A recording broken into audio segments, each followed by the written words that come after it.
Alfredo Hidalgo nos hablará de la propagación de la nueva judefobia en el Estado español, es decir, nos disertará sobre aspectos que creo que son de interés para todos y, de hecho, él, en relación al nuevo antisemitismo, que está muy ligado al discurso anti-israelí, él intentó, digamos, coeditó un libro en el que precisamente esta mañana hablábamos de nuevos caminos o de caminos, digamos, o vías de trabajo en positivo, que una de las vías para erradicar la judefobia es dar una imagen real, pero a la vez positiva, digamos, de la realidad judía, en este caso la realidad israelí. Él coordinó y editó el libro Israel, siglo XXI, que algunos de ustedes supongo que conocerán, y si no, pues es un libro que les recomiendo vivamente, porque aborda diversos aspectos de la realidad israelí contemporánea con una visión abierta, plural y que permite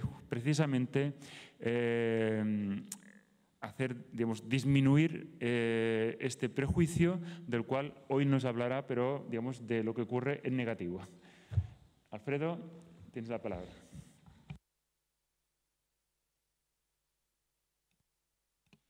Gracias, Xavier, y muy buenas tardes a todos ustedes. Quería compartir con ustedes un momentito, solamente en 30 segundos, porque le decía justo en este encuentro que por primera vez hemos tenido la ocasión de conocernos personalmente, dado que hasta ahora siempre ha sido a golpe de teléfono, aunque él fue precisamente un colaborador en este libro que menciona, de Israel, siglo XXI, tradición y vanguardia, que para mí era muy especial precisamente este encuentro, ¿no?, con ustedes y aquí por una razón muy sencilla. No es una labor puramente académica como otras, ¿no? Los que estamos trabajando en la universidad estamos acostumbrados a hacer jornadas, cursos, etcétera, algunos de los cuales ha mencionado Javier. No. Es que uno es militante, es decir, en este aspecto. Entonces, militante y cuasi perseguido. No llegó al nivel que van a ver ustedes mañana con el colega Esteban Ibarra, que tiene mayores problemas que yo, pero él precisamente me formulaba una pregunta y me decía, ¿cómo es posible que la UNED haya podido sacar un libro firmado por el rector, etcétera? Y digo, pues mira, sí, el problema vino después, ¿no? Y aquí hay un hilo de acontecimientos, ¿no?, que, bueno, más o menos yo les voy a ir exponiendo porque puede ser un ejemplo bastante ilustrativo de esta intervención. De manera que mil gracias por las dos razones. A mí me gustaría comenzar primero con una consideración previa y segundo con una anécdota que a mí me va a servir de trampolín del núcleo central de la intervención y de la cual yo además fui protagonista precisamente el lunes 27. La primera consideración previa es la problemática que a mí me surge y, bueno, me imagino que ustedes a la altura ya desde las 9 de la mañana, de una manera o de otra, seguro que ya lo han abordado y si no, ya en el pasado. Es decir, a mí cuando se me habla de nueva judeofobia, para mí el calificativo me sobra. De entrada, para mí resulta polémico. ¿Por qué?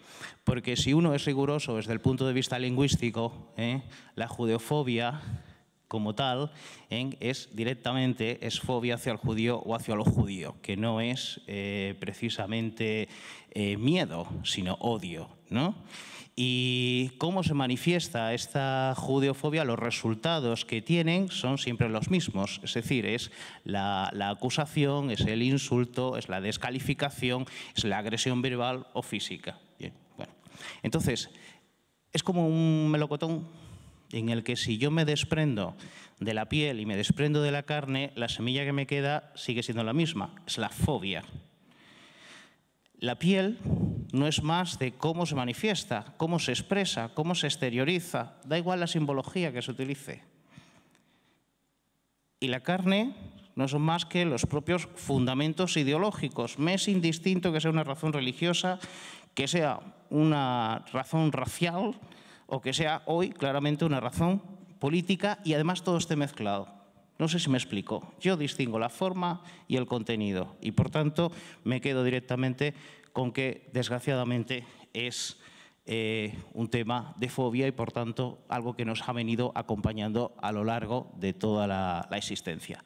Y esto me recuerda, pues, el libro este de de César Vidal, del judío errante, que no sé si ustedes recordarán ese pasaje en el que Jesucristo pues, va por la vía dolorosa y un centurión romano le dice al judío, dale agua al Cristo, y el judío le dice que no, y Jesús le contesta y le dice, yo camino porque voy a morir, pero tú vas a caminar sin morir hasta que yo vuelva. Y esto es más o menos lo que viene a decir la Haganah cuando dice que no solamente nos atacaron una vez, sino que nos van a atacar a lo largo de todas las generaciones. Por tanto, yo ahora me podría levantar directamente y decirle, bueno, yo no sé a qué viene que yo esté aquí hablando de nueva judeofobia, si en el fondo y esencialmente estamos hablando de lo mismo, ¿cierto? Más o menos de la misma manera. Pero yo creo que ustedes me han invitado por otra cuestión, evidentemente, y es no tanto para la fobia en sí, que sería un tema verdaderamente importante, ¿no? Y del que todavía existen muchísimas teorías de por qué se produce todo esto, sino para hacer un análisis pormenorizado de esta forma y de estos contenidos, que es a lo que nosotros podemos llamar nuevo. Es decir, cómo se exterioriza, cómo se expresa, cuál es la simbología que se utiliza, esa es la forma, eso sería algo nuevo. Y el añadido nuevo sería si el fundamento verdaderamente ideológico ha cambiado, y sobre el cual ya saben ustedes que tenemos una clasificación. Bien, una observación añadida más. Yo personalmente, cuando comparo esto de forma y contenido, lo que sí aprecio es que me resulta más sencillo, no sé si ustedes comparten esta visión, hablar de la forma que del contenido. ¿Por qué? Porque la forma, que es la simbología, es decir, de cómo se ha venido expresando esta fobia, es un común denominador a lo largo de los tiempos. Es decir, se siguen utilizando prácticamente la misma cuestión. Cualquiera de las manifestaciones que vayan ustedes y lo vean en la calle, judío asesino, etcétera, verbalmente se utilizan los mismos calificativos y la simbología sí que ahí ha experimentado una ligera mutación, hay alguna que es actualización, en el sentido de la estrella de David es igual al dólar americano, eso es una actualización, pero la idea es la misma, poder económico, poder financiero, o bien la estrella de David es igual a la esvástica. Ya ahí la cosa ha cambiado. Y esto es, por eso digo, lo que nos conduce al tema del contenido.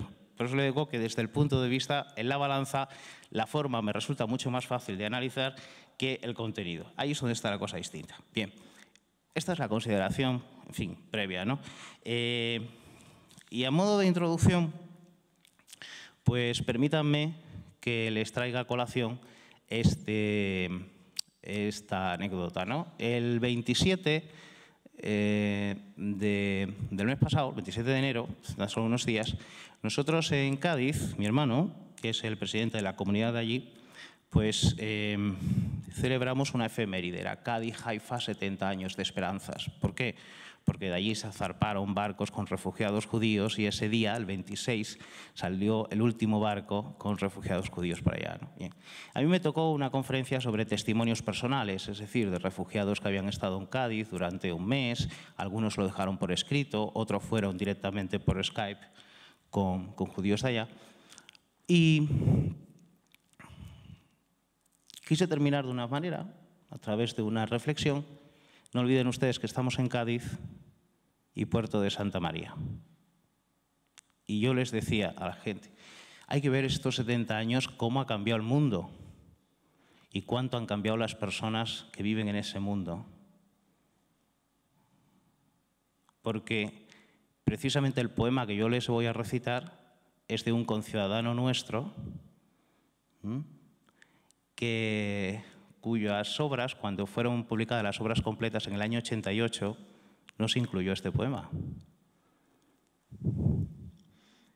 Un poema que es un salmo de alegría al nuevo Estado de Israel.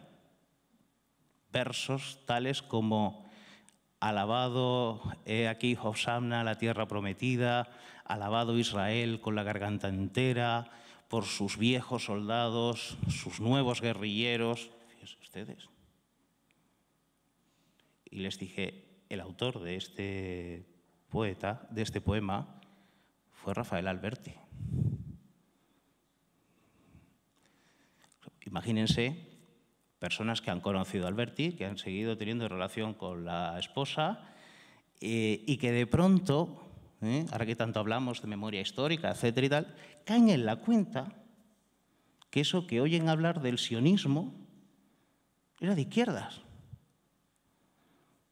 Y se quedaron todos estupefactos, todo el mundo me vino a pedir el poema, un poema escrito en Buenos Aires en 1948, que no está en ninguna parte.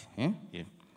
Eso se publicó en la revista Raíces el año 2000 y bueno, pasó así como de largo. Pero el Salmo, desde luego, no tiene desperdicio ninguno. Claro, esto nos retrotrae a los tiempos. Aquí es donde yo quería poner, vamos a ver si voy. No les voy a cansar mucho con esto, pero algo que hay que traer al recordatorio sobre los fundamentos ideológicos, ¿verdad? ¿Sale bien? Sí. Recordando, ahora que esta nueva judeofobia es más de tipo político y de tipo antisionista, etcétera, etcétera, que vamos a abordar, habría que hacer este breve recordatorio. Es decir, de cómo una de las razones por la que los judíos fueron perseguidos por los nazis eran precisamente por ser bolcheviques y que ahí hubo un momento, una alianza amorosa entre lo que se llamaba entonces la izquierda política representada por la extinta Unión Soviética, que apoyó de manera decidida la creación del Estado de Israel, y con él o con ellos todas las fuerzas políticas de la izquierda de posguerra, entre ellos Partido Comunista, entre ellos nosotros, es decir, Partido Comunista de España, que estaba lógicamente en el exilio, el Partido Socialista, etc. Eso hay que recordarlo para que se entienda cómo hemos llegado a la situación actual. Bueno, bien.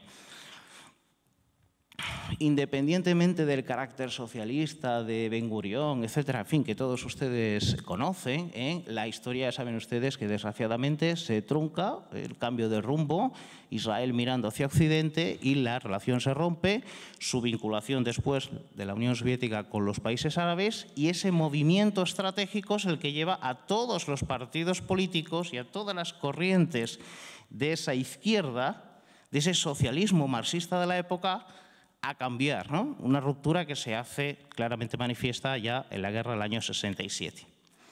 Justamente la década de los 60, la década de los 60-70 de los movimientos sociales, como saben ustedes, de liberación, el más característico es de liberación sexual, pero bueno, vienen acompañados con movimientos que ya empiezan a manifestar claramente su oposición al Estado de Israel y particularmente a la judeidad del Estado. Esto es así desde esa época.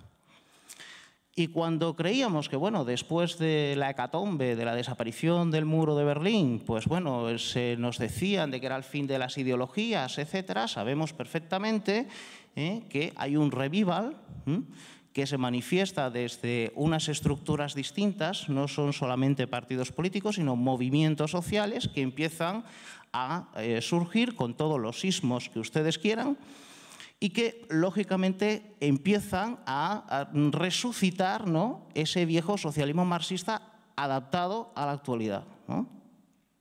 Pero eso sí, con toda la batería de criterios doctrinales y de criterios lingüísticos, como vamos a ver a continuación. Y así es como llegamos, y por eso no es de sorprender que precisamente los grandes protagonistas, si estuviera aquí mi colega Ibarra, que siempre discutimos, Ibarra está ceñido en ¿cuál? En la judeofobia de ¿cuál? De los de siempre.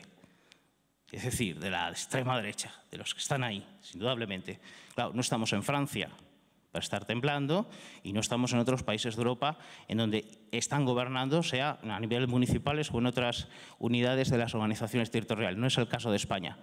Pero yo siempre le digo a Ibarra que le comprendo que cuando una persona es de izquierdas y tiene este conflicto personal con sus propias estructuras orgánicas, es muy difícil, ¿no?, defender Israel al mismo tiempo que estás vinculado y pertenece a organizaciones pro-palestinas. Es lo que yo le digo, que para mí es un saltimbanqui encantador, lo digo siempre con cariño, porque es una loncha de pavo en un sándwich. Hay que ser verdaderamente maravilloso en diplomacia para estar en los dos sitios, en el Observatorio de la Federación de las Comunidades Judías y al mismo tiempo en organizaciones pro-palestinas. Bueno, a mí es un postre que yo, sinceramente, por mucho ejercicio diplomático, no consigo realizar. Bien.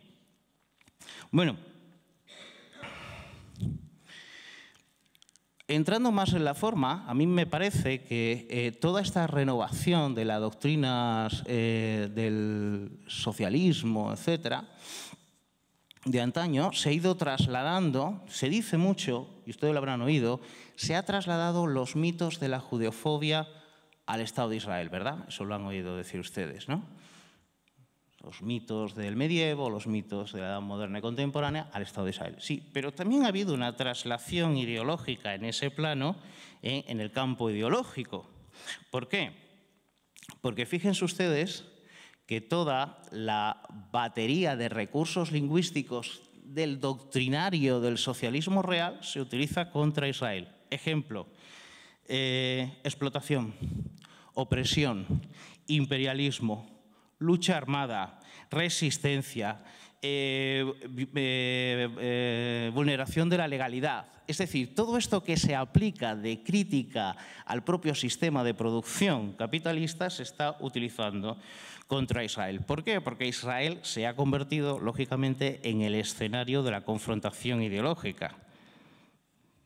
Pero en el escenario de la confrontación ideológica en donde subyacentemente está esta batalla. No sé si me estoy explicando. Es la batalla del socialismo. ¿De acuerdo? En donde ahora el capital y el proletariado, el burgués, el trabajador, es ahora la empresa israelí y el trabajador palestino. Es la misma relación dicotómica. Bien. Para ello cuentan con recursos hartamente conocidos, ¿no? Bueno, uno de ellos, que es el que va a tratar mi amigo Esteban, desde luego es Internet, que es un nuevo escenario de batalla, del cual yo les voy a poner ahora un ejemplo, no por ser yo el protagonista, pero bueno, siempre, como se suele decir, yo soy de Cádiz, se dice el burro por delante, pues aquí me pongo yo, por si acaso. Otras de las grandes cuestiones es lo que ya le digo, la banalización del lenguaje, ¿no? Este es otro de los medios. Ya no solamente se recurre a la batería de recursos lingüísticos propios de esa izquierda del socialismo marxista, explotación, imperialismo, etcétera, tal, no, sino que paralelamente se va haciendo una banalización del lenguaje, cuando no despropósitos históricos. El más común, y lo vamos a ver a continuación, es que hoy día cualquier cosa es Shoah, cualquier día hoy es holocausto, cualquier efecto de una operación militar, indudablemente eso es. Y eso es una forma también de negacionismo, porque si tú no niegas el holocausto, pero le intentas vaciar de contenido o incluso apropiarte de él, aquí hay una intencionalidad. Bien. Esa es una. Otra de las cuestiones, que es quizás la más delicada, ustedes me imagino que si están aquí no fallan, yo por lo menos en mis cursos, es porque no están en contra. Alguna vinculación tendrá, directa o indirecta. Aquí más o menos lo que hacemos es terapia de grupo. No sé si me estoy equivocando, pero ¿para qué nos vamos a engañar? Bienvenidos todos. Bien.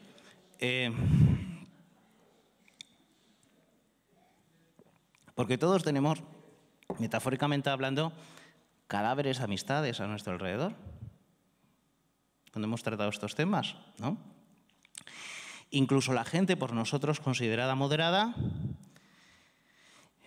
son gente, bueno, pues que lógicamente sometida al permanente impacto del amarillismo, del sensacionalismo, de la morbosidad de la imagen, inevitablemente el impacto de la imagen sustituye cualquier capacidad de reflexión, cualquiera.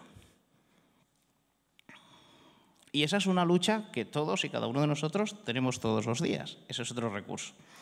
Y el tercero, que también suelen utilizar muchísimo estos demócratas de pedigrí, es la censura vigilante. La censura vigilante o el boicoteo es como lo que recibe el colega ahí de mensajería, y lo que todos recibimos a poco que, en fin, intentemos de alguna manera explicar, entrar, dar una cierta dosis de razón, de ciencia, de recordatorio histórico.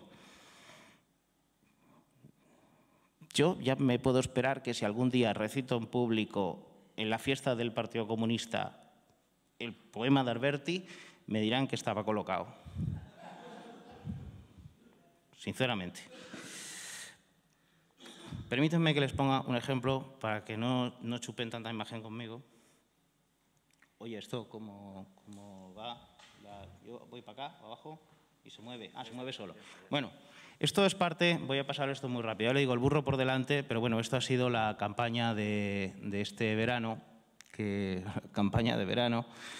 tuvimos, porque estamos aprendiendo mucho de Podemos. Y ahora también nosotros estamos moviéndonos en el movimiento de las redes sociales. Es decir, yo publico, tú te enteras y en el mensaje de Scoop me dices un piropo. Y así vamos compensando las barbaridades que vienen después, claro, evidentemente. Entonces, así entre todos no neutralizamos, pero contribuimos todo a la causa común, y esa que se cabreen.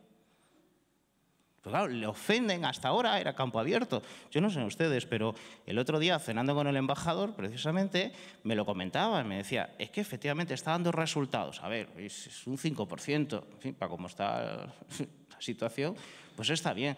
Pero es cierto que si ustedes, no sé si han tenido la ocasión, han contrastado la documentación, la manera de informar, sobre todo en prensa escrita, de este conflicto en relación a otros, habrán notado un cambio.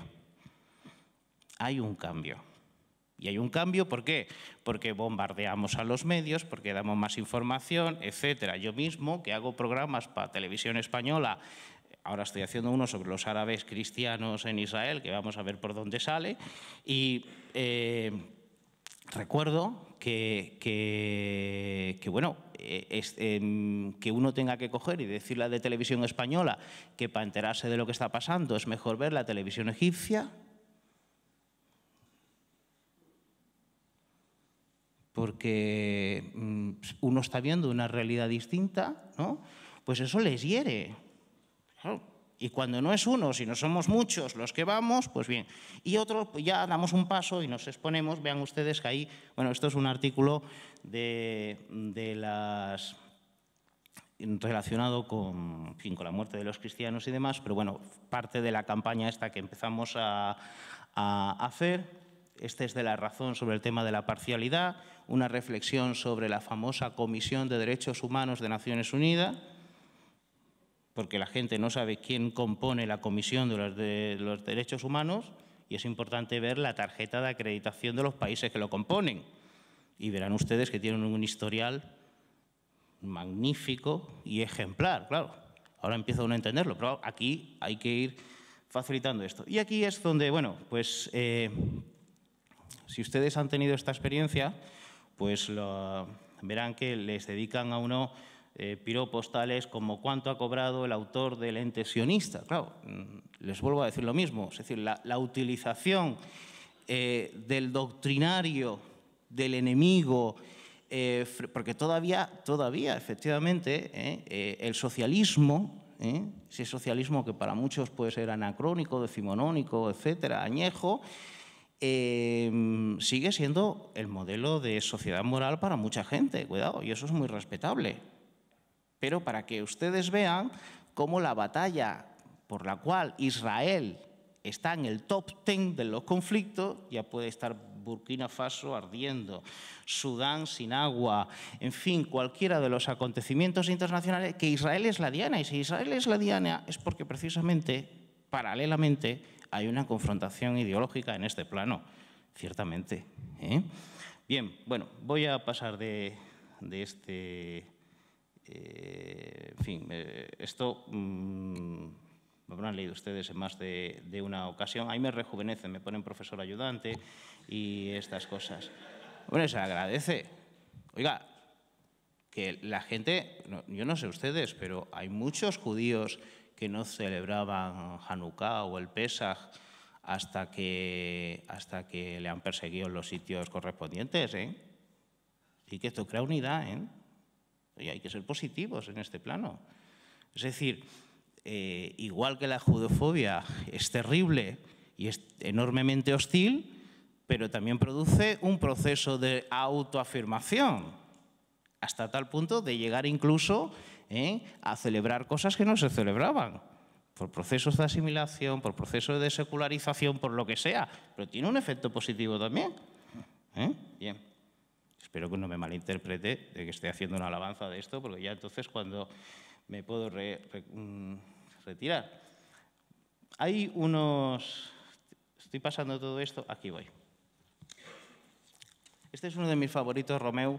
No porque tenga nada especial, ¿no? Siempre, pero me pone muy fácil, ¿no? Y entonces, pues, ¿cuáles son estos indicadores que yo les estoy comentando en donde esta batalla del doctrinario, del socialismo real, renovado a los tiempos modernos, etcétera, con toda la batería de recursos lingüísticos, como ya les he dicho, se manifiesta? ¿Cuáles son esos indicadores, ¿no? Bien, uno de ellos es poner en cuestionamiento la legitimidad del Estado. No nos olvidemos una cosa, es decir, por mucho que las críticas vayan a aquel incumplimiento de las resoluciones, que tiene que volver a las fronteras del 67 y no sé cuántas cosas más, lo que hay de trasfondo es la no aceptación de la legitimidad del Estado. Eso es una cosa que yo creo que es evidente. Lo que pasa es que es una segunda fase de batalla. Bien. ¿Cómo se relaciona la crisis de legitimidad del Estado con esto? Muy fácil. El Estado de Israel es una apropiación indebida. ¿Qué es lo que hace el capital con la mano de obra? Apropiarse, evidentemente, de la fuerza de trabajo. Es decir, ese elemento de la cosmología de valores de apropiación se convierte ahí en esa, insisto, apropiación indebida o usurpación, ¿vale? Y entonces, esa idea de usurpación y apropiación indebida del capital lo aplica aquí. Bien. ¿Cuál es otro elemento, otro indicador? El imperialismo. El imperialismo es una necesidad connatural al propio capitalismo. Tiene esa necesidad de expansión de territorio, de expansión de aguas, de expansión de, en fin. ¿Cómo se hace esa expansión? Pues de manera militar o intoxicando ideológicamente, ¿no? O sea, ahí viene el imperialismo militar, que va muy bien a la filosofía de pensamiento. Hay un mimetismo. Y en este, de muerta la judío-democracia, ven ustedes que qué es lo que ha venido esa izquierda radical haciendo tradicionalmente, criticar a las instituciones políticas burguesas y, por antonomasia, la democracia representativa. Si alguien tiene alguna duda con la esvástica, le pongo lo que estaba al lado para mayor claridad. Aquí hay un elemento muy claro, es decir, desgraciadamente, bueno, y esto lo vamos a ver a continuación, pero bueno, ese mismetismo y esa utilización, sepan ustedes que también en esta cosmología de valores de la izquierda se considera protagonista ¿de qué? De haber vencido el nazismo. Bien, esa victoria del nazismo es la victoria sobre el mal. De ahí que haya usurpado precisamente la simbología de ese mal y la haya trasladado, igual que traslada los mitos, traslada el mal, que ahí está representado en la esvástica, ¿a dónde? A la bandera de Israel, como un equivalente de escudo. Bien. No. Estos son fotografías tomadas algunas de recorridos distintos de las ciudades españolas. Bien, otro de los recursos lingüísticos y de los elementos doctrinarios, ¿cuál es la solución que tiene el proletariado? La lucha armada, la resistencia. Aquí ven ustedes una de la de abajo, que es muy típica, de Cuba Libre, de elemento de la resistencia, y se traslada, fíjense ustedes, es una traslación tanto de la idea como al mismo tiempo del término lingüístico. Y aquí lo tienen ustedes clarísimo ya.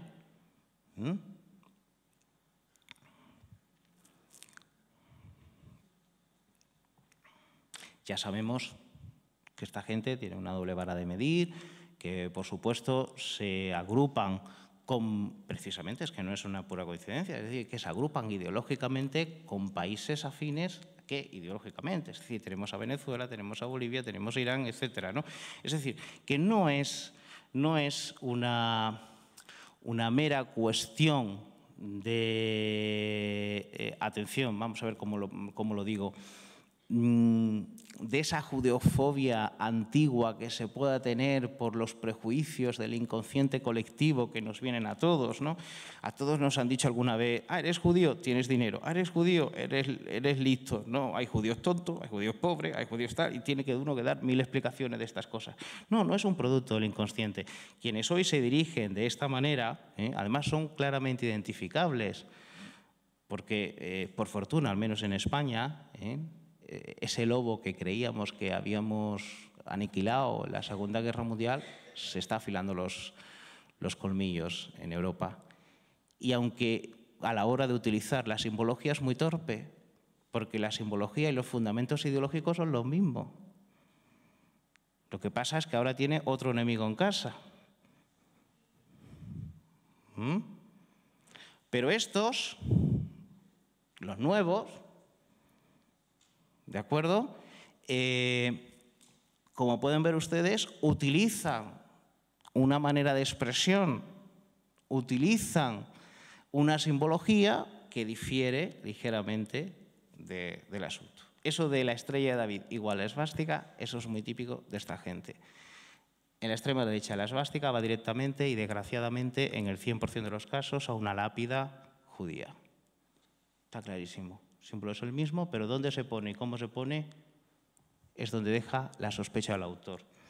Bien, tenemos esto que les decía del tema del imperialismo, la lucha de clases y demás, y luego hay otro que, bueno, es el más común. Yo, bueno, se lo oí decir por primera vez, creo que era Pilar Rahola en La Vanguardia, ¿no? Que la nueva batalla la batalla de la nueva judeofobia era la banalización del Holocausto, sin duda alguna. Sin duda alguna.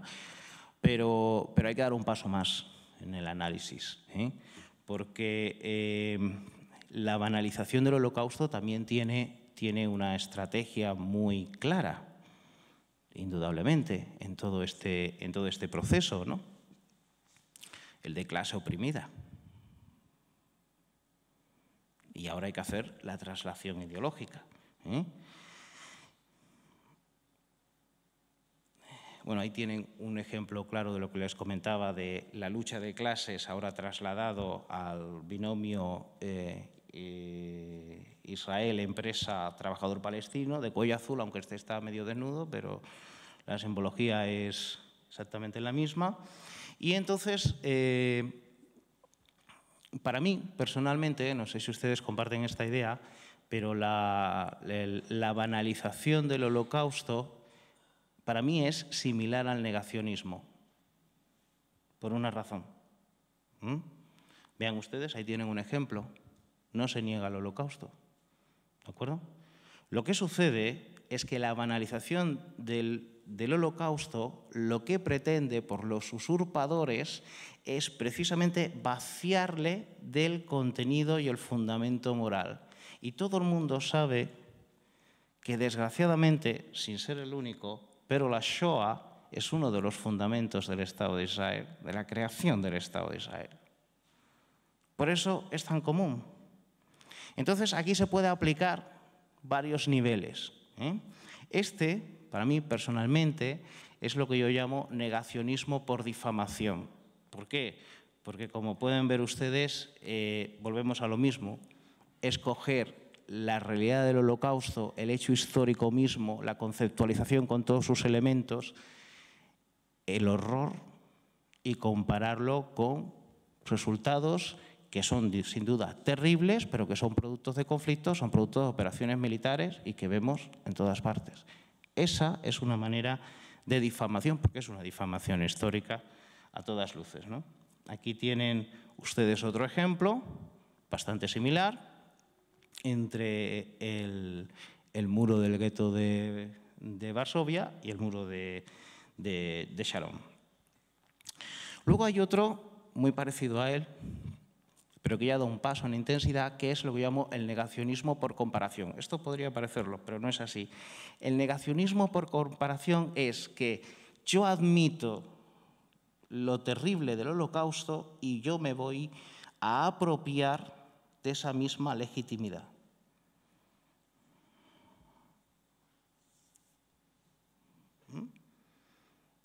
Ahora yo estoy importando dentro de mi discurso uno de los elementos que ustedes han venido utilizando, nosotros, como fundamento y sostén del Estado. Y ya luego hay un paso, evidentemente superior, que bueno, a mí no se me ha ocurrido quizás un calificativo muy apropiado, pero cuando ustedes lo vean, si se le ocurre un término se lo agradezco para ir haciendo la clasificación con más detalle y así asamblearia. Yo también me voy a poner al estilo lingüístico, sí, asamblearia, no todos a la vez, de uno en uno. Y entonces es lo que se llama el negacionismo por ofensa, ¿no? El de la provocación. Porque nosotros, en este ejercicio de terapia de grupo, aprendemos una cosa, y es a no caer en ella. Esa es nuestro rasgo y nuestra característica. Parece que estamos inmunizados. Nos han metido un chute de algo y nos pueden decir lo que sea, que dependiendo del interlocutor, si lo vemos razonable o no, depende. Aquí no depende niveles de estudios ni nada, como saben ustedes, porque estoy impregnado en todos los estamentos. Pero bueno, tenemos una capacidad estoica de aguantar las provocaciones de este tipo, ¿no? Un ejercicio de respiración importante. Somos coach profesionales en este ámbito, ¿no?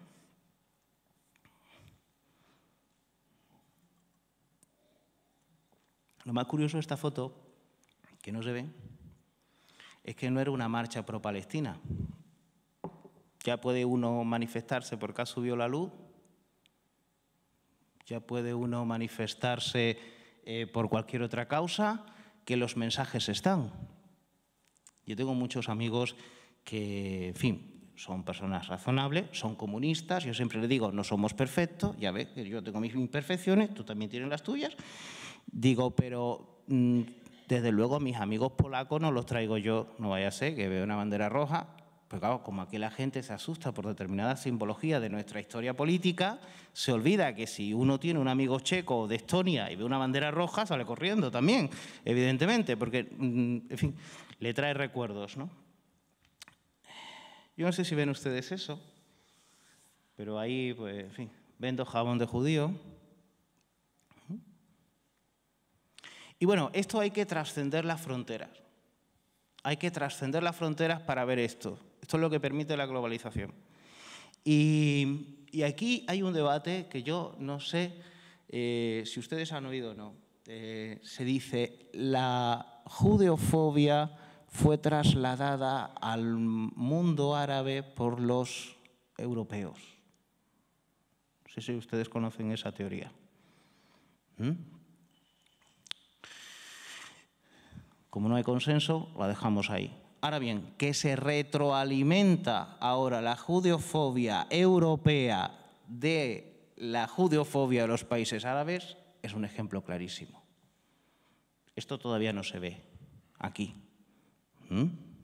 O yo, por lo menos, no he sido testigo. Y concluyendo, ante la pregunta esta que se formulaba de decir, bueno, entonces la judeofobia actual, si podemos decirlo que tiene algo nuevo, pues todos sabemos, es decir, tiene unos argumentos políticos, hay una razón política en donde se mezclan evidentemente los mitos ancestrales, porque claro, se puede perfectamente cohabitar con los mitos y de hecho así se hace. Pero si ustedes han observado, para estos movimientos, ¿no?, para todos estos ismos, dentro de su doctrinario de socialismo real renovado, pues por ejemplo, el deicidio no ocupa un papel importante. ¿Por qué? Porque evidentemente la sociedad está lo suficientemente secularizada como para no ahondar en esos elementos. Es decir, hoy, a menos que ustedes se pasen en Semana Santa por Andalucía y vean la imaginería y vean cofradías como los judíos y ven que el judío es un ser terrible que le está pegando una paliza a muerte al Cristo y el Cristo es un Beckham prácticamente ahí puesto, pues ven ustedes la comparación estética de la talla y dirán, pues sí, pero claro, es que las tallas, no crean ustedes que son tallas del siglo XV, son de 1950, de 1960, es hace un cuarto de hora, no todas las cofradías son de pedigrí. Bueno, pues quitando esos elementos, aparece a veces en la sátira, ¿no? Es decir, en las revistas estas caricaturescas, muy propio, por ejemplo, del Jueves y cosas de estas, en donde de vez en cuando ese revival, ¿no?, de la imagen del deicidio está, ¿no? Pero no es frecuente porque ha quedado en desuso en esta cosmología de valores de ellos, ¿no? Lo que sí hay y se manifiesta de una manera mucho más sutil es lo siguiente. Ustedes saben que el deporte nacional del Ejército de Israel es matar niños y, por tanto, esto sí que nos trae al recuerdo libelo de sangre. Entonces, ¿cómo se hace? Pues evidentemente el protagonista es el niño. Esto de esta forma, es decir, este mensaje lo pueden ustedes encontrar de 1000 maneras distintas, pero la idea es básicamente lo mismo, es el niño, es la sangre. Vean ustedes que, bueno, como los judíos no son una raza, sino que hay judíos finlandeses, hay judíos etíopes, etc., se han fijado justamente en uno que recuerda precisamente al enemigo, ¿no? Es el que hace la caricatura, está en todo tipo de detalles, porque vean ustedes que el periodista tiene una cara de buena gente, además de despistado, enorme. Entonces, esta manera, ¿no?, de caricaturizar y traer de nuevo al recuerdo los famosos libelos de sangre también se está manifestando esto. Lo que sucede es que aunque hoy vivimos en la sociedad del conocimiento, aunque tenemos un alto desarrollo de nivel tecnológico, y se lo dice uno, un profesor, la ignorancia es tan grande que hay mucha gente que ve esto y no ve el libelo de sangre, ¿no? Es decir, porque uno de los grandes desafíos que nosotros tenemos es la información y es el conocimiento. Ya sabemos que la opinión no es conocimiento, pero en nuestras batallas particulares y personales, cuando tenemos que convencer al otro, lo que nos damos cuenta es que hay un océano de información. Yo el otro día grabando, ¿esto se graba?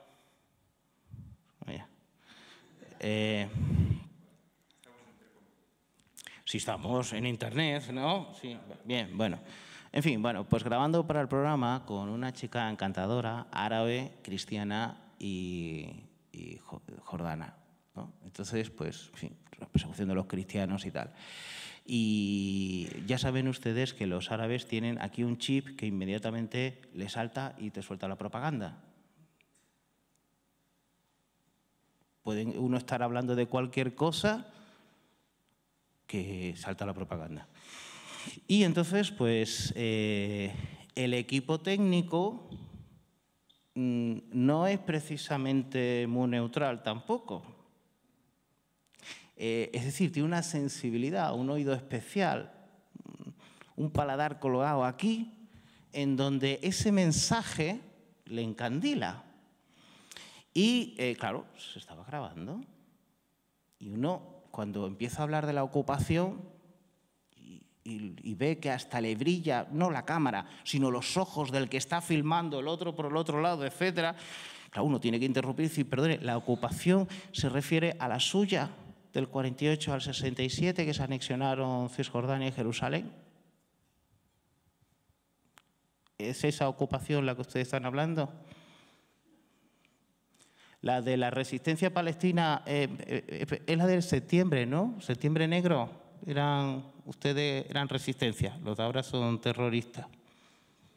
Es decir, ¿me puede usted contextualizar? Claro, los otros, que no tenían ni idea, empezaron a hacerse una empanada en la cabeza porque decía, ¿quién es el enemigo?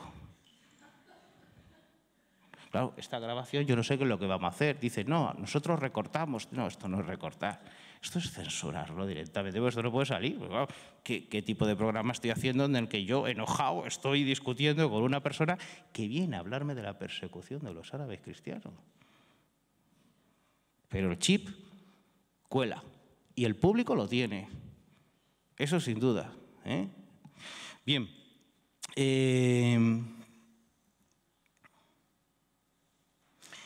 Y aquí tienen, desgraciadamente, la historia para que vean ustedes que los símbolos cambian. Les decía yo que era más fácil en el ámbito de la forma comparar, porque la reproducción es más mimética y aunque es renovada, pero por ejemplo aquí tienen uno muy claro. Esto es un traslado en el tiempo.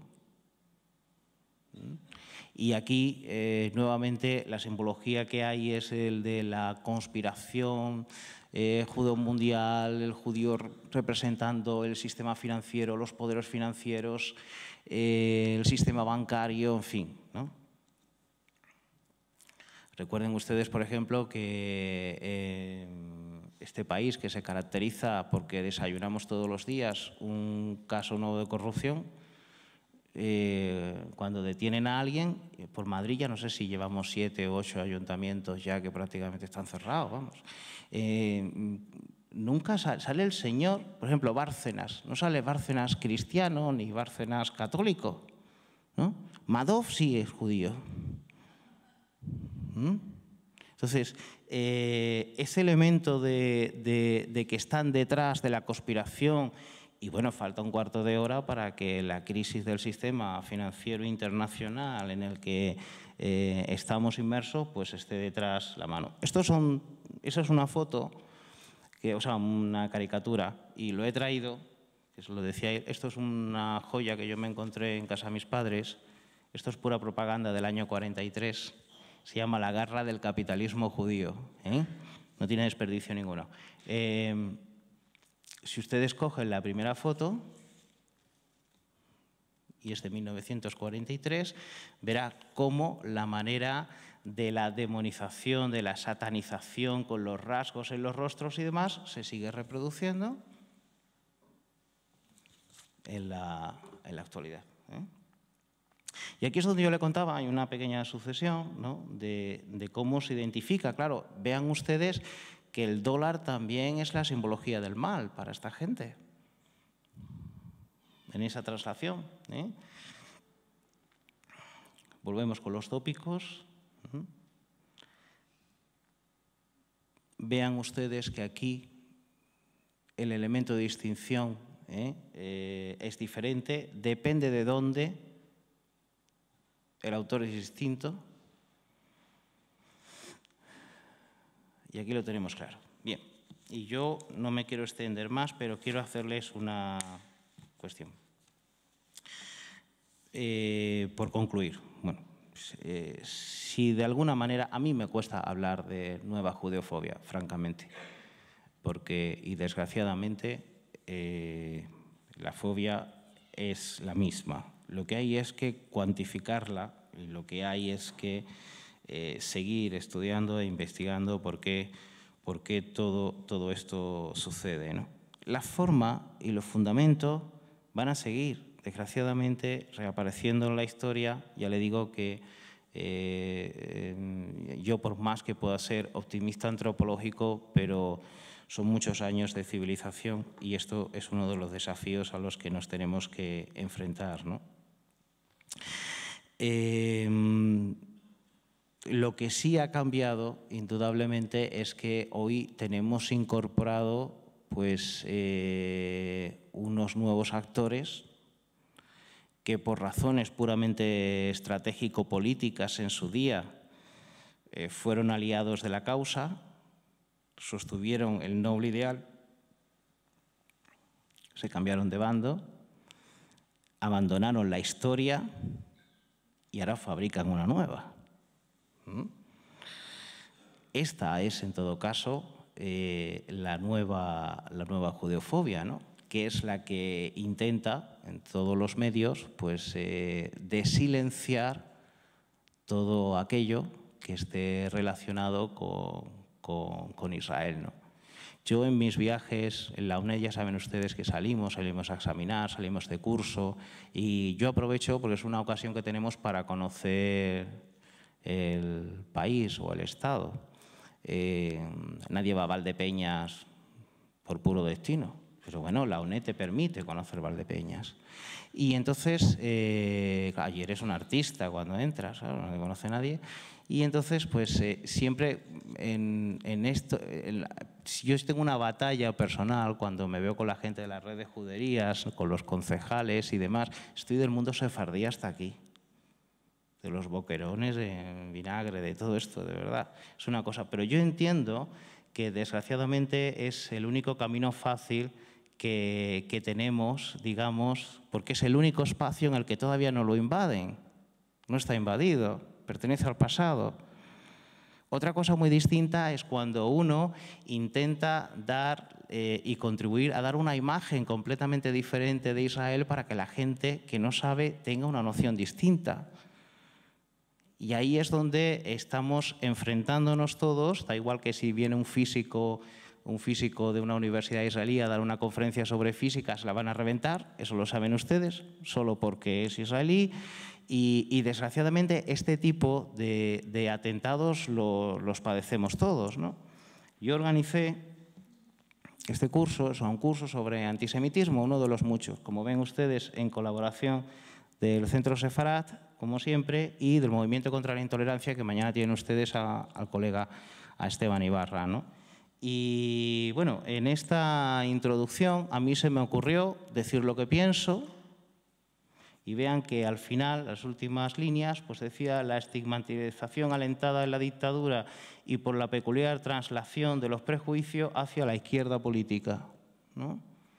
En fin, no estoy diciendo ningún disparate, me parece que es algo correcto. El programa sobre tipos y tal, ¿no? Y sucedió lo siguiente.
Cometieron un error en el texto.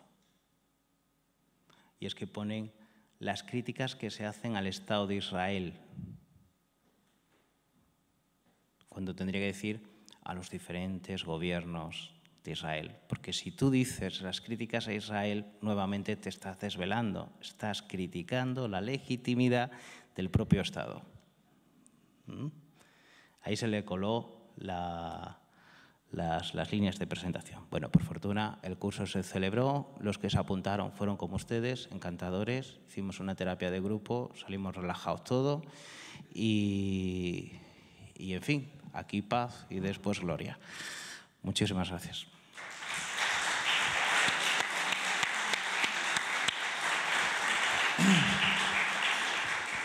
Bueno, lo que da una ponencia de que el colega Alfredo Hidalgo se ha transmutado de politólogo a psicólogo y por ello hemos hecho la terapia de grupo. Y bueno, ahora las preguntas para finalizar esta sesión del primer día de la tercera edición del Seminario Internacional sobre Antisemitismo. Preguntas, hay de momento un par, veo. Sí, muchas gracias por la conferencia, muy interesante. Yo quisiera saber si la complejidad que está surgiendo ahora en el mundo árabe no hace que en Europa la percepción cambie del problema israelo-árabe. Es decir, si no hay un mejor entendimiento de la complejidad de la zona, yo diría que hasta una menor crítica de lo que está pasando allí hacia Israel. Esto es un poco para seguir con la buena terapia de grupo, quizás, pero un poco de optimismo, ¿no? Mira, desgraciadamente, cuando todo esto sucedió, empezó a suceder y a conocerse los primeros resultados de las persecuciones, de las matanzas, etcétera. Recordemos los hermanos musulmanes en Egipto, etcétera, etcétera, ¿no? Al principio pensamos una cosa, siendo muy egoístas, es decir, bueno, hoy el foco ha cambiado de objetivo. ¿Eso quiere decir que se haya dejado Israel de ser el centro? No, por una razón muy sencilla, vuelvo a repetir. Israel no va a dejar de ser el centro porque es el escenario de la confrontación ideológica, política.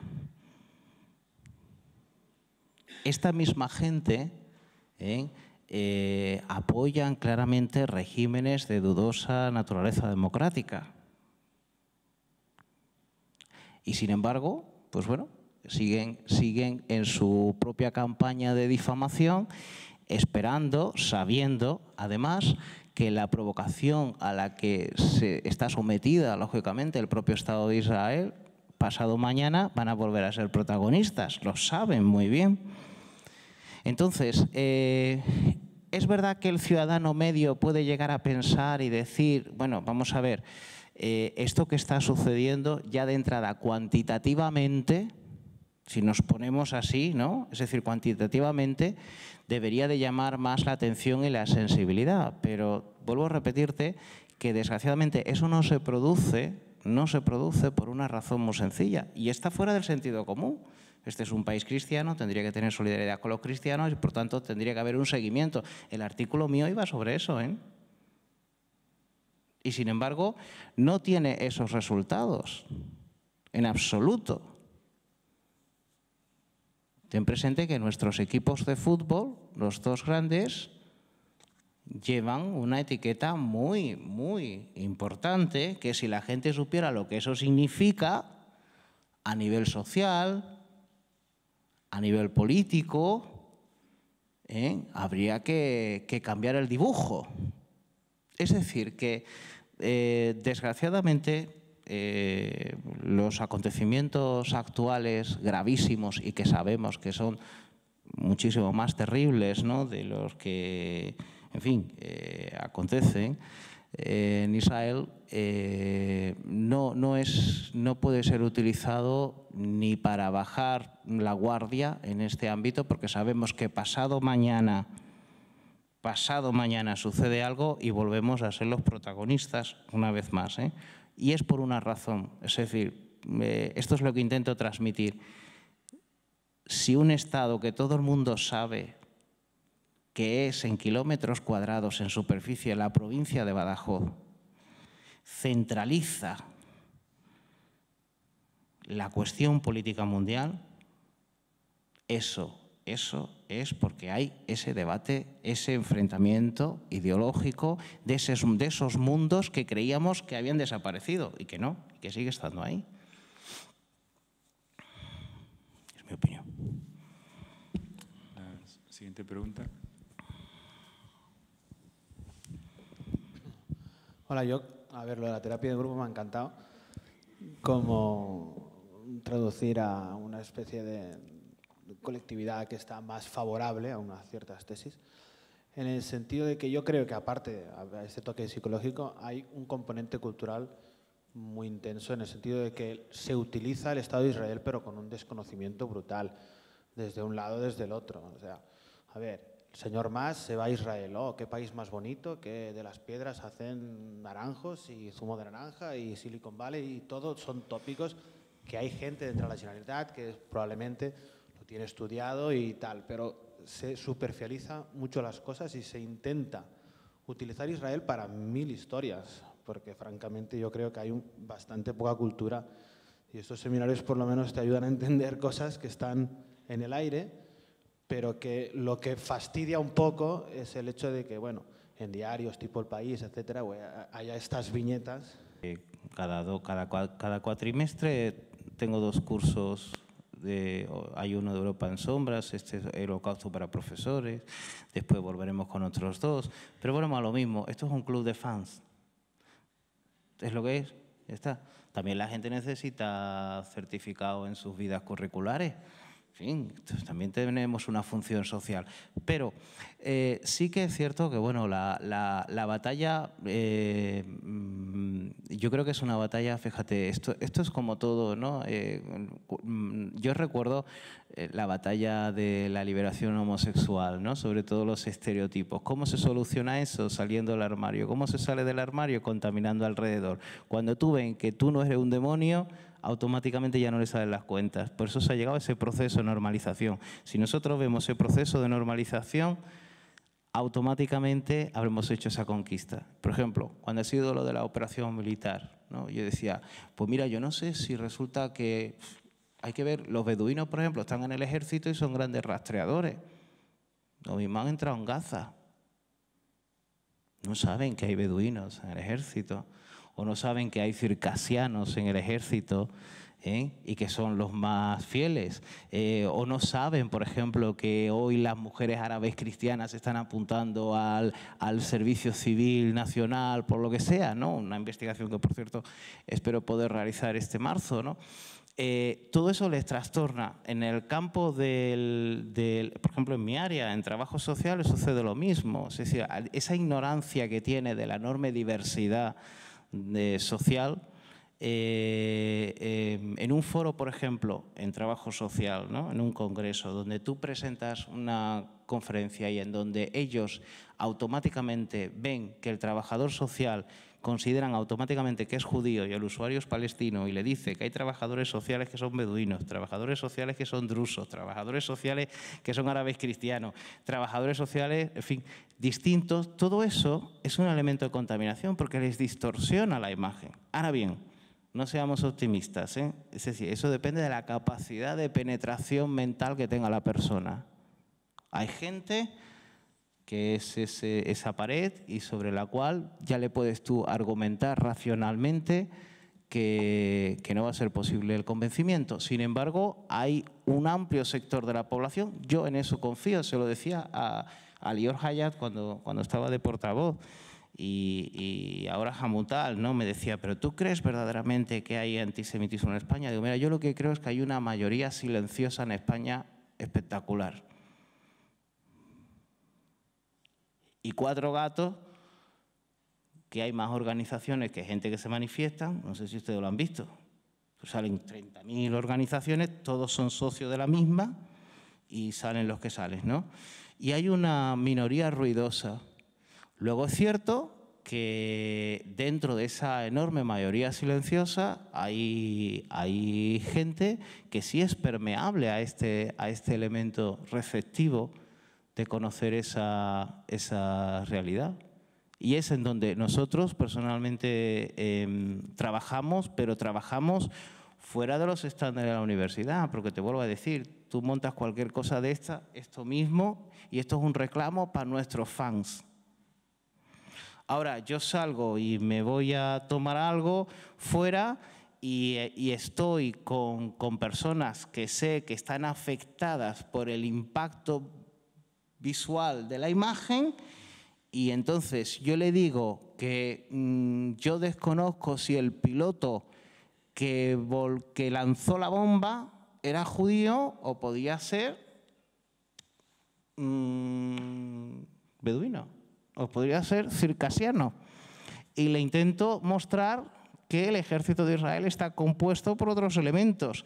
Automáticamente ya él no razona, porque el desconocimiento es tan malo y los estereotipos del inconsciente se reproducen tan fácilmente que ya saben ustedes que para la inmensa mayoría de la población la realidad en Israel es eso, son judíos y palestinos y ya está, ¿no? Cuando sabemos perfectamente que entre la propia población árabe tiene sus propios conflictos.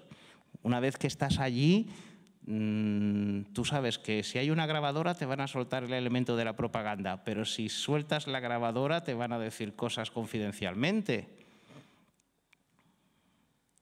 Y un árabe cristiano tiene sus diferencias y muy claras, y más con lo que está pasando con los palestinos musulmanes.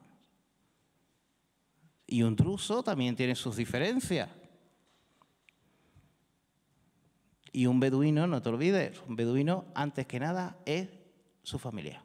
Es como una especie de napolitano, pero estilo en el Negev, la familia. Entonces, es su familia y después suma y sigue el resto de identidades hasta la última que llega a ser israelí, ¿no? Yo recuerdo este abril, no me extiendo más, este abril estuve haciendo un estudio que espero que me lo publiquen si no me llaman sionista, porque ya me pasó con un artículo que salió en Cuadernos de Trabajo Social de la Universidad Complutense sobre los orígenes judíos del trabajo social, que siempre se decía que, bueno, en España, que era católico, pero que era producto del evangelismo social, y ya saben ustedes ahora que para publicar los evaluadores externos, pues, en fin, no son de la casa y me llamaron de todo. Bueno, una cosa que la propaganda está incluso en el ámbito de la producción científica, ¿no? Y recuerdo que, bueno, este artículo sobre la inserción social de los árabes en los servicios sociales en Israel, por ejemplo, choca a mucha gente porque trabajo social es una disciplina que además de la feminización tradicional que todavía sigue existiendo, pero es muy proclive por los valores humanistas y muy sensible a caer en las redes estas. Y yo ahí sí tengo un campo de obra maravilloso. Mi gente estudia en Rietasol, porque no tienen ni idea que había una delegación de bienestar social ya creada en los años 30 en Israel y que hay una tradición muy antigua de trabajo social. Bueno, pues es una manera. Es decir, tenemos nuestros espacios todavía de conquistas. Yo no pienso vencer. Yo tengo muy claro que mi lema es confundir. Lo tengo clarísimo. Y ahí sí salgo ganando siempre. Si me propongo una meta mayor, ya digo, es decir, el carácter impermeable de la gente no lo permite.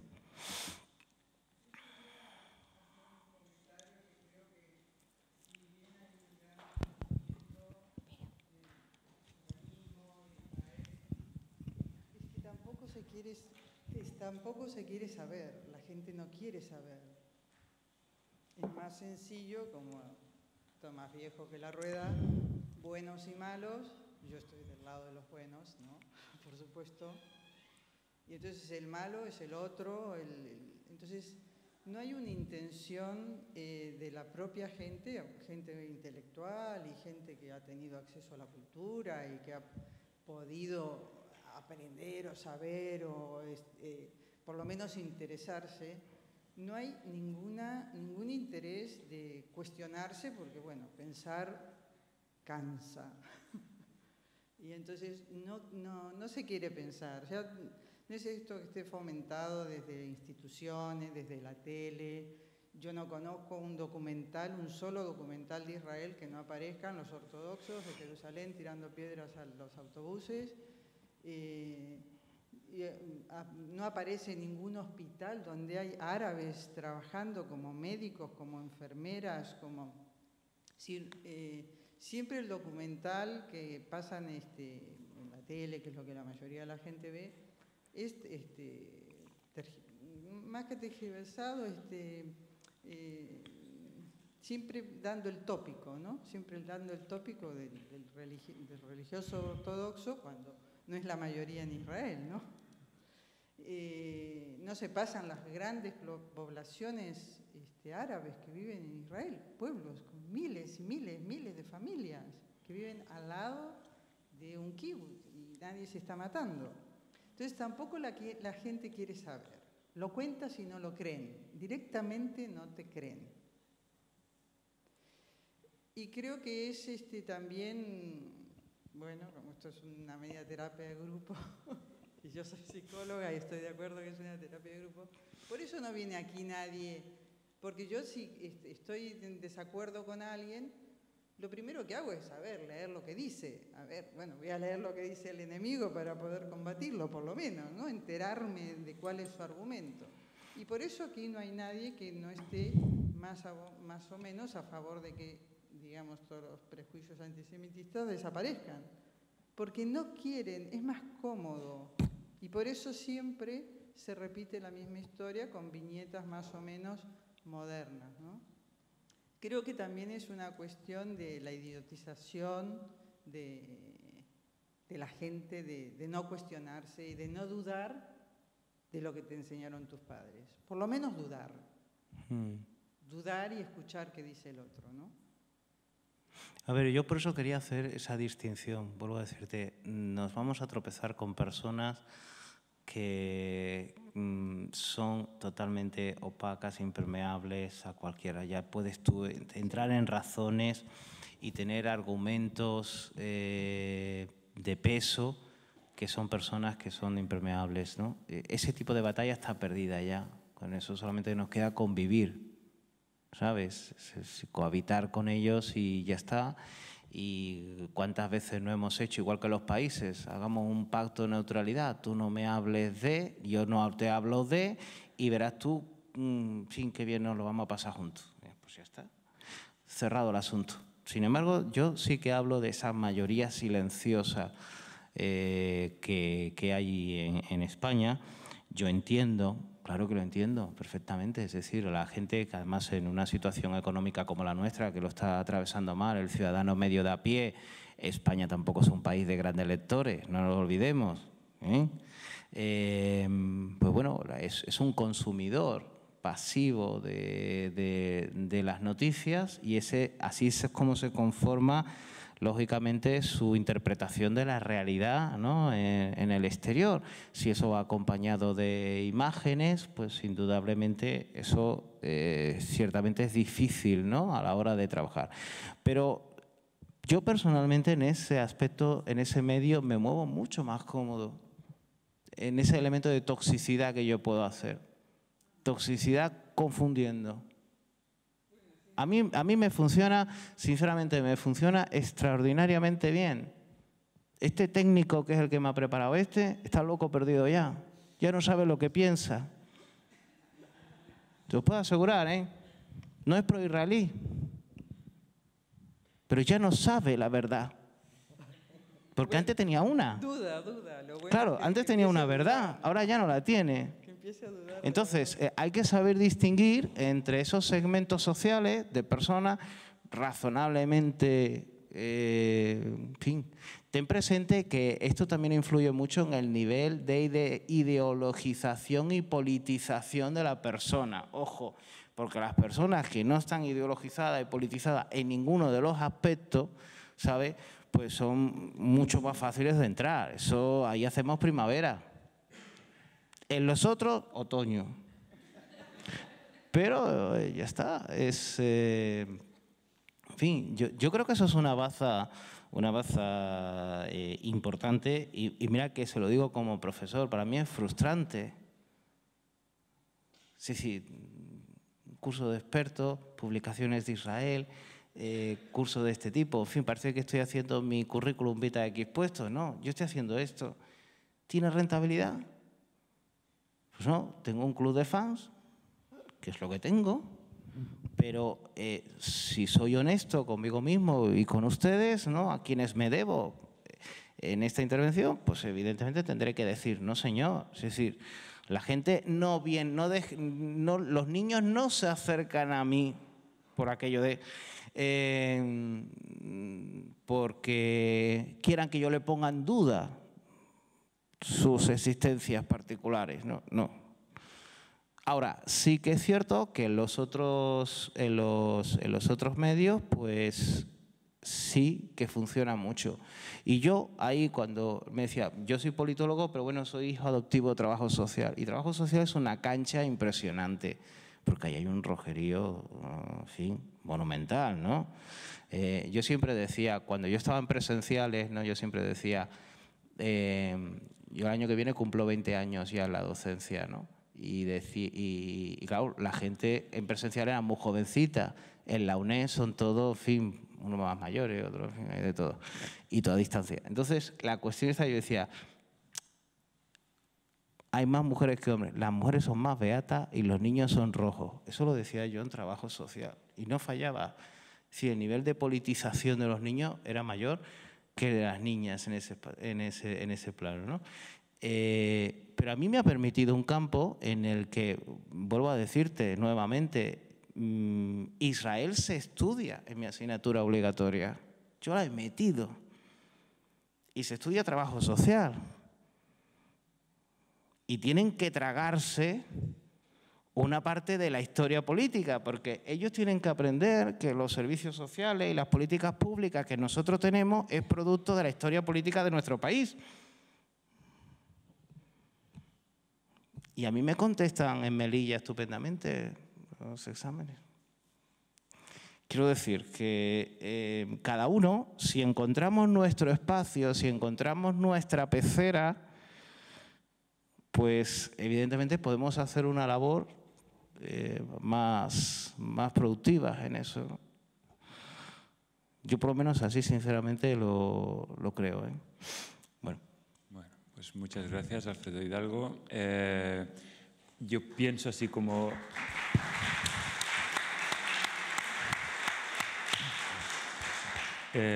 como punto, digamos, para acabar ahora, concreta, bueno, no sé, es una percepción subjetiva, pero que creo que tiene bastante realidad objetiva. Creo que justamente en el prejuicio que trabajamos, a diferencia de otros prejuicios, se da más precisamente en el nivel universitario, el tema de la judefobia. Con lo cual, dado que hemos hecho una terapia de grupo, voy a pensar que los profesores universitarios que trabajamos en este tema somos masoquistas, que es el problema que tenemos en este tema. Bueno, muchas gracias. Mañana, recordad que a las 9 en punto vamos a empezar con el profesor Benor Joc y su conferencia, y por tanto continuamos segundo día del tercer seminario de antisemitismo. Muchas gracias.